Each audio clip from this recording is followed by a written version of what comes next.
मेरे प्यारे फौजी जवान भाइयों, मैं नया करपाल सिंह, जनरल सेक्रेटरी साबका सैनिक संघर्ष कमेटी, पंजाब, हरियाणा, दिल्ली, उत्तर प्रदेश, यूपी, मध्य प्रदेश। आज मैं आपके सामने एक बहुत ज़रूरी मैटर लेकर के आया हूँ। मुझे उम्मीद है कि आप पहले की तरह जो है पूरा समर्थन करेंगे। आज तक हमने जवानों के लिए पिछले 10 सालों से लड़ रहे हैं। 10 सालों से हम संघर्ष कर रहे हैं। ना तो आज तक हमने कभी किसी को किसी चीज़ के लिए रिक्वेस्ट किया है, ना कभी आज तक हमने किसी से कोई चीज़ लिया है। जो भी आज तक हमने संघर्ष किया है वो अपने खुद के बलबूते पे किया है। तो लेकिन अब क्या है कि आपको पता है कि जब विरोधी ज़्यादा ताकतवर हो, जैसे कि इस समय अफसर्स की लॉबी है, भ्रष्ट अफसर्स की लॉबी है, वो इकट्ठी होकर के जो है हमें जगह जगह से हर एक साइड से फंसाने के लिए उल्टे सीधे तरीके अपना रही है और कैसे न कैसे करके उनकी कोशिश है कि इनकी आवाज़ को दबा दिया जाए। लेकिन हम ना तो पहले दबे थे और ना ही अभी दबेंगे। हम अपनी आवाज़ बुलंद करते रहे हैं, जवानों के हकों की आवाज़ बुलंद करते रहे हैं और आगे भी बुलंद करते रहेंगे जब तक हमारे अंदर दम है। तब तक हम चुप बैठने वालों में से नहीं हैं। तो सबसे पहले तो इस बार मैं आपको ये रिक्वेस्ट करना चाहूँगा, इसके ऊपर आपको प्रार्थना करता हूँ कि इस समय जो है पूरे इंडिया के अंदर जो है अफसर्स लॉबी ने हमारी आवाज़ को दबाने के लिए 4-5 जगह से हमारे ऊपर जो है तरह तरह के केस बनवा रखे हैं, उल्टे सीधे है तो बिल्कुल पूरे गलत हैं, झूठे हैं। तो उनसे कोई लेना देना नहीं है, कोई इतना डरने वाली बात नहीं है, ना हम डरते हैं। क्योंकि वैसे भी अगर जो सच बोलने वाला है उसको मुसीबतों का सामना करना पड़ता है और हम बिल्कुल मुसीबतों का सामना करने के लिए तैयार हैं। लेकिन मुसीबत काफ़ी हो जाती है क्योंकि सभी भाई एक जैसे ही हैं, हम भी जवान हैं, दूसरे भी जवान हैं। तो अभी अगर एक केस को हम कोर्ट में फाइल करते हैं और वहाँ पे उसका केस चलाते हैं और इधर उधर जो भाग दौड़ करनी पड़ती है केस में, तो कम से कम मतलब जो एक केस का मान के चलो कि 1.5 लाख रुपए तकरीबन खर्चा होगा। उसके बाद जो हमारा नेक्स्ट प्लानिंग है कि लॉकडाउन के बाद हम अपने जो जवानों की मांगों को लेकर के जो है वो बड़े लेवल पे प्रदर्शन करना चाहते हैं। जो पहले छोटे लेवल पे हो रहे थे, हम चाहते हैं कि इसको एक विस्तार दिया जाए, इसको बड़ा रूप दिया जाए ताकि केंद्र सरकार को जो अभी तक हमारी आवाज़ नहीं सुन रही थी उसको हमारी आवाज़ सुननी पड़े। अभी सबसे पहले तो बहुत सारे कुछ आदमी बोलते हैं कि जवानों की यूनियन की क्या ज़रूरत है। तो मैं जहाँ पे फिर स्पष्ट कर दूं कि अगर जवानों की यूनियन नहीं होगी तो आपकी कोई आवाज़ सुनने वाला नहीं है और आपको कुछ भी मिलने वाला नहीं है। ये आप अपना जो है लिख के रख लो इस बात को। अगर आप अपनी आवाज़ उठाओगे तभी ही आपको कुछ मिलेगा, आपको आपके हक मिलेंगे, अदरवाइज आपको कुछ मिलने वाला नहीं है। जब से देश आज़ाद हुआ है तब से लेकर के आज तक कोई एक डिमांड भी ऐसा आप बता दीजिए जो जवानों की पूरी हो, जो जवानों को मिला हो। जो भी आज तक डिमांड्स पूरी हुई हैं वो सभी और सभी ऑफिसर्स की पूरी हुई हैं और जो मांगे मनवाई हैं वो पूरी अफसर ने अपनी खुद की मांगे मनवाई हैं। और फिर सबसे बड़ी बात है, हैरानी वाली बात है कि हम ओनली जो है पूर्व सैनिक जो एक्स सर्विसमैन है, खास करके सेना के, हम लोग इस बात को समझ नहीं पाए, सिविल को नहीं समझ पाए। आप देखोगे तो जो सिविल में दर्जा 3, दर्जा 4 के जो मुलाजिम हैं उनकी यूनियन अलग है और उनके ऑफिसर्स की अलग है। ऐसा इंडिया में कोई डिपार्टमेंट नहीं है जिसके अफसर और दर्जा 4 या नीचे वाले जो दूसरे कर्मचारी हैं उनकी एक यूनियन हो। सिर्फ और सिर्फ जो है वो सेना ही एक ऐसा डिपार्टमेंट है जिसकी एक यूनियन थी, अभी तक चल रही है। यही वजह है कि हमें आज तक कुछ मिला नहीं, हम अपने हक ले नहीं पाए। तो क्योंकि वहाँ पे जब भी जाते हैं अफसर आगे बात करने के लिए जाते हैं, अपनी डिमांड आगे रख के वो मनवा लेते हैं और हम लोग वहीं के वहीं रह जाते हैं उनके भरोसे को। तो यही वजह थी हमारे साथ नाइंसाफ़ी की। तो अभी मैं बात कर रहा था, तो अभी हम आज तक हमें पिछले 10 सालों से हम संघर्ष कर रहे हैं। 10 सालों से हम लगातार अपने लेवल पे जो है काम कर रहे थे। हमें कभी पैसे की ज़रूरत महसूस हुई भी नहीं और हमने कभी पैसा किसी से लिया भी नहीं। आज तक जो भी पैसा लगा वो हमने अपनी जेब से खर्चा किया। लेकिन अभी जो है हमें इसके लिए पैसे की सख्त ज़रूरत है, क्योंकि इतना पैसा खर्चा करना कुछ एक आदमियों के बस की बात नहीं है। इसके लिए जो है अगर बहुत सारे जवान पैसा जो है वो डोनेट करें, पैसे का योगदान दें, तो जो है थोड़ा थोड़ा पैसा भी अगर हम डोनेट करते हैं तो एक बड़ा अमाउंट खड़ा हो जाता है और उससे जो संघर्ष करना बहुत आसान हो जाता है। तो हमने अब जा कर के 10 साल के बाद अभी हमने अपनी यूनियन के नाम से जो है वो एक अकाउंट खुलवाया पंजाब एंड सिंध बैंक में। तो पंजाब एंड सिंध बैंक तरन तारण पंजाब का अकाउंट नंबर है, सीसी अकाउंट नंबर है। तो उसकी डिटेल जो है आपको वीडियो में दिखा दी जाएगी और यूट्यूब में भी नीचे उसका लिख के दे दिया जाएगा, ये एफएससी कोड वगैरह।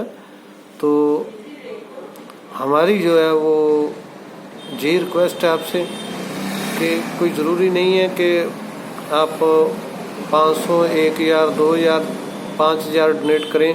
100, 50 जितना भी आप कर सकते हो उतना आप कीजिए। कोई मजबूरी वाली बात नहीं है, इतना भी वो नहीं है कि हमारा वो अफसोस वाला काम नहीं है कि हमने जो इसको धंधा बना रखा है। हमारे लिए धंधा नहीं है, लेकिन फिर भी अगर संघर्ष करना है तो पैसे की ज़रूरत पड़ती है।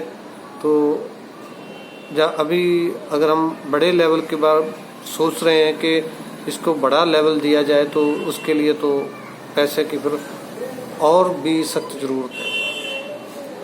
तो 4-5 केस हमारे जो साबका सैनिक संघर्ष कमेटी के ऊपर अलग अलग आदमियों के ऊपर चल रहे हैं, तो उसमें भी खर्चा आएगा।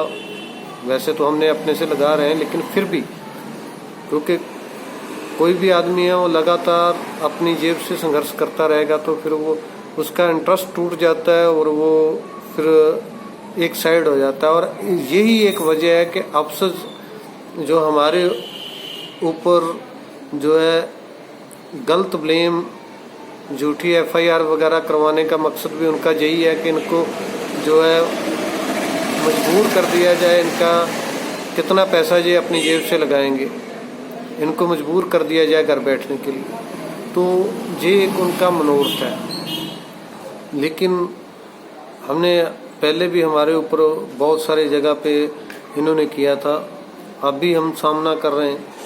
तो हम इन चीज़ों से घबराते नहीं हैं। घबराने की ज़रूरत तो तब है अगर कोई गलत आदमी है, तो हम ऐसा कोई गलत काम नहीं करते कि हम अपने जवानों की मांगें उठा रहे हैं, वो भी एक कानून के दायरे में रह के। और हमारा हक है रोज़ प्रदर्शन करना, भूख हड़ताल करना, और वो हम पहले भी करते रहे हैं, अभी भी करेंगे और अभी बड़े लेवल पे करेंगे।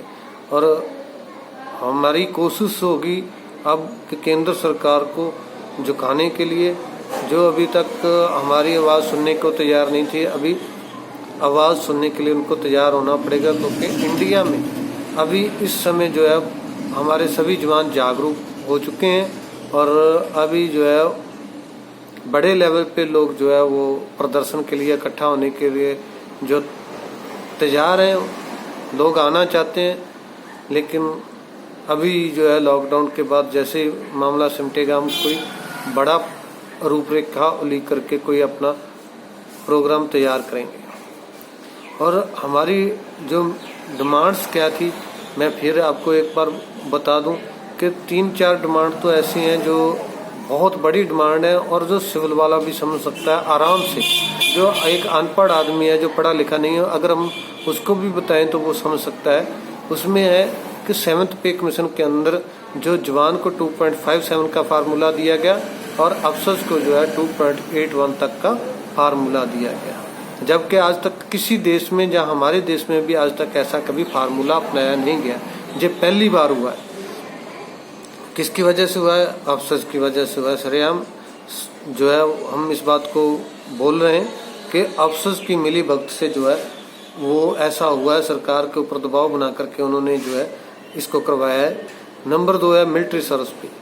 यूरोप कंट्रियों के अंदर जो है जहाँ से ये मिलिट्री सर्विस जिनको देख करके डिमांड की गई और इंडिया में लागू की गई, वहाँ पे एक सिपाही से लेकर के जर्नल तक एक समान जो है मिलिट्री सर्विस पे मिलती है। लेकिन इंडिया में जो है वो जवान को 5200 और अफसर्स को 15,500 मिल रही है। तो ये एक बराबर मिलनी चाहिए, ये हमारी दूसरी बड़ी डिमांड है। तीसरी बड़ी डिमांड है हमारी डिसेबिलिटी पेंशन, जिसने पूरे वर्ल्ड के अंदर जो है वो शायद एक उदाहरण बना हुआ है हमारी इंडियन आर्मी का, कि एक जवान जो है वो उसके बाजू टांगे कट जाती हैं तो उसको जो है 9,000 से शुरू होती है उसकी, और अफसर्स जो है वो 2.5 लाख से ऊपर तक जा रहा है पर मंथ का। 1 महीने की बात बोल रहा हूँ। एक जवान को 9,000 से स्टार्ट होती है और एक अफसर्स को जो है तकरीबन इस टाइम जो है डीए डाल करके 3 लाख के बराबर जा रहा है। तो आप खुद समझ सकते हैं कि कितना बड़ा अंतर है।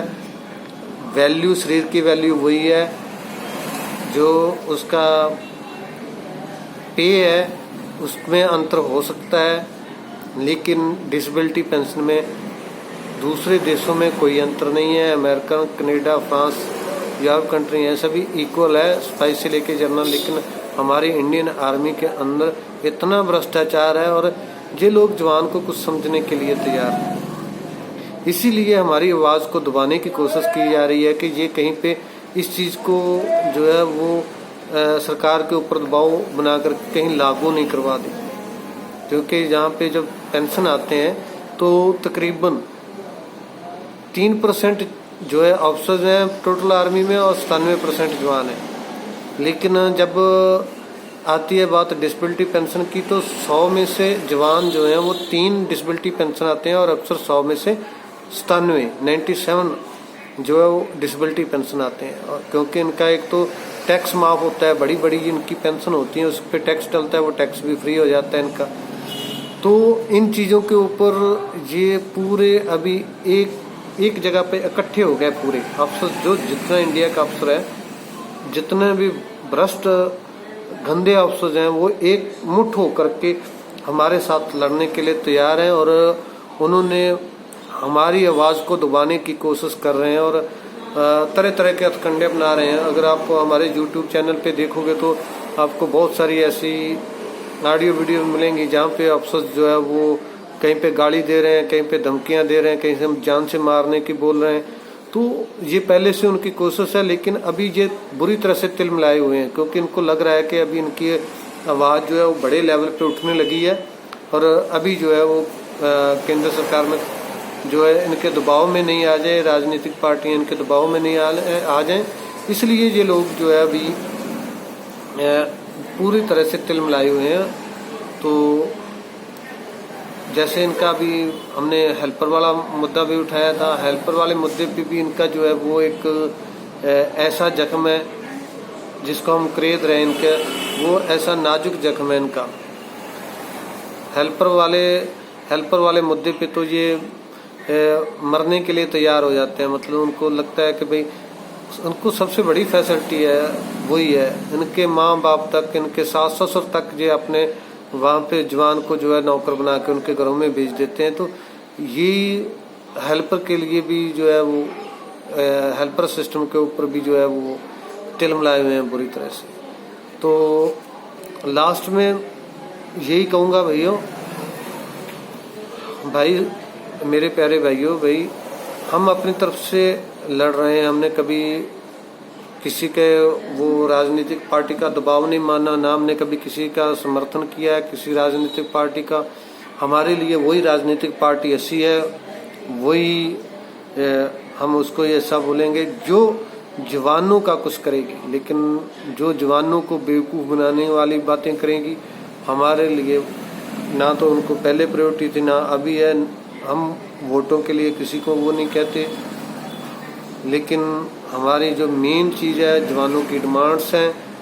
और अभी जो है इस समय जो समय की ज़रूरत है वो है, हमें इस टाइम पे फंड की ज़रूरत है। तो आपसे इतना कहूँगा, जो हमारे साथ सहमत हैं वो कृपया जितना भी थोड़ा थोड़ा डाल सकते हैं आप हमारे अकाउंट में डोनेट कीजिए, ताकि हम जो है अपनी आवाज़ को और बुलंद कर पाएँ और ऊंचे स्वर में बोल पाएँ। क्योंकि अफसोस की तरफ से हमें दबाने की कोशिश हो रही है, तो हमें जो है वो इस टाइम पे दबना नहीं है, इस टाइम पे उनके आगे और अकड़ करके खड़े होना है। तो ये वो समय है जहाँ पे आदमी आकर के टूट जाता है। तो मैं आपसे रिक्वेस्ट करूँगा कि मेरे भाइयों, आप जैसा भी है आप जो है हमारे अकाउंट में जितना भी, थोड़ा ज़्यादा की ज़रूरत नहीं, हमें थोड़ा थोड़ा भी आप डोनेट करोगे तो हमारे लिए बहुत है। हमें इतना चाहिए भी नहीं कि हमने कोई गाड़ी वाड़ी लेनी है या कुछ वो जैसे अफसर यूनियन करती हैं वैसे हमें उन चीज़ों से कोई मतलब नहीं है। हमें तो सिर्फ अपने जो आवाज़ बुलंद करने के लिए, अपने प्रोग्रामों के लिए पैसा चाहिए। तो अगर आप सहमत हो तो तभी आप डालना, अगर आप सहमत नहीं हो तो कोई ज़रूरत नहीं है। वो भी हम जो है उसके लिए नहीं बोलेंगे आपको कि आप सहमत नहीं हो तो आप डोनेट करो, नहीं। अगर आपको लगता है कि हम आपकी आवाज़ उठा रहे हैं और सही दिशा में जा रहे हैं तो तब आप जो है अपना यूनियन, अपने हकों की आवाज़ उठाने वाली यूनियन मान करके डोनेट कीजिए। बस इतना ही कहूँगा। आगे फिर जो है आपको वीडियो बना करके जो मुद्दे होंगे वो हम उठाते रहेंगे। तो बस अभी फ़िलहाल यहीं पे ख़त्म करता हूँ। जय हिंद, जय भारत।